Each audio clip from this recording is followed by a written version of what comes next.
111 ఈ కేసుకు అప్లై కాదు అని స్పష్టంగా చెప్పాడు. అబ్సీనిటీ గురించి సెక్షన్ 67 ఐటీ యాక్ట్ అది కూడా అప్లై కాదన్నారు. కానీ వర్గ వైషమ్యాలు క్రియేట్ చేసే 2 సెక్షన్లు ఉన్నాయి కాబట్టి అది ఆ సెక్షన్లు దీనికి అనువర్తిస్తాయని నిర్ధారించాను కాబట్టి రిమాండ్ పంపిస్తున్నాను చెప్పారు. కాబట్టి మెజారిటీ చెప్తారు కదండి, మోకాటిలో మొలలోతు కష్టంలో మొలలోతు కష్టంలో మోకాటిలోతు ఆనందం మాకు జరిగింది. సో ఇట్స్ 50-50 అంటే నిజంగా లైఫ్ పనిష్మెంట్ 111 ఉంటే చాలా ఇబ్బంది పడి ఉండేవాడు ఆయన. సో అది కోర్టు వారు దయచేసి మా వాదనల పరిగణనలో తీసుకొని అది కుదరవని చెప్పారు కాబట్టి వేర్ హ్యాపీ. వైఎస్ఆర్సీపీ నేతలు జైలుకు పంపడం ఈ ప్రభుత్వం అంతకన్నా ఇంకేం లేదండి. వారు అధికారంలోకి వచ్చింది ప్రజలకు ఏదో మేలు చేస్తారని సూపర్ 6 ఏదో 6లు పెట్టారు. అవన్నీ గాలికి వదిలేసి ఈ అధికారంలోకి వచ్చిన ముఖ్య లక్షణం కూడా అరాచక పాలన చేసి ఎవరైతే గొంతెత్తుతారో, ఎవరైతే గొంతుకు వినిపిస్తారో, ఎవరైతే వాళ్ళ హిట్ లిస్ట్ టార్గెట్ లిస్ట్లో ఉండారో అది ఫిక్స్ చేసుకొని ప్రతి ఒక్కరి మీద వెంటాడుతున్నారు. మా పోరాటం కొనసాగద్ది.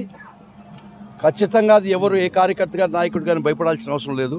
ఖచ్చితంగా నిలబడతాం. వైఎస్ఆర్ కాంగ్రెస్ పార్టీ మా ప్రియతమ నాయకుడు జగన్మోహన్ రెడ్డి గారు ఇచ్చిన స్ఫూర్తితో, వారిచ్చిన ధైర్యంతో, వారిచ్చినట్టు ఆదేశంతో ఖచ్చితంగా పోరాటం కంటిన్యూ చేస్తాం. న్యాయబద్ధంగా పోరాటం చేస్తాం. అందరికీ న్యాయం చేసేటట్టు చేస్తాం. ఇక్కడ కూడా ఖచ్చితంగా అండి. ఇది అర్నేష్ కుమార్ జడ్జిమెంట్ చాలా స్పష్టంగా కూడా చెప్పింది, చాలా ముఖ్యం.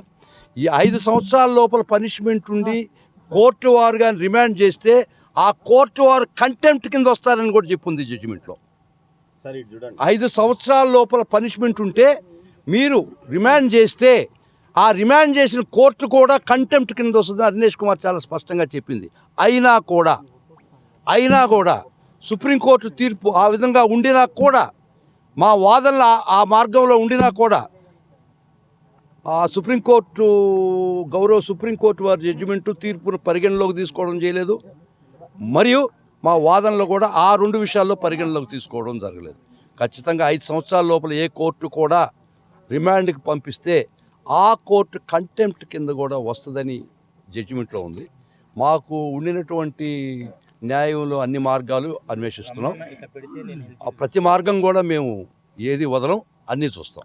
ఎవరు కంటెంప్ట్ కింద వస్తారో వాళ్ళ మీద కూడా చర్యలు పై కోర్టుకు పోతాం. ఇది సమంజసం కాదు. ఒకసారి మీరు 111 తీసేసిన తర్వాత, ఐటీ యాక్ట్ లేదని తర్వాత, ఇది దీనికి అనువర్తించడం అని చెప్పిన తర్వాత కూడా కొరవ సెక్షన్లు 5 ఏళ్ళు లోపల పనిష్మెంట్ ఉన్నా కూడా, 5 ఏళ్ళు ఉండినా కూడా అర్నేష్ కుమార్ ఫాలో కావాలన్న మా వాదన.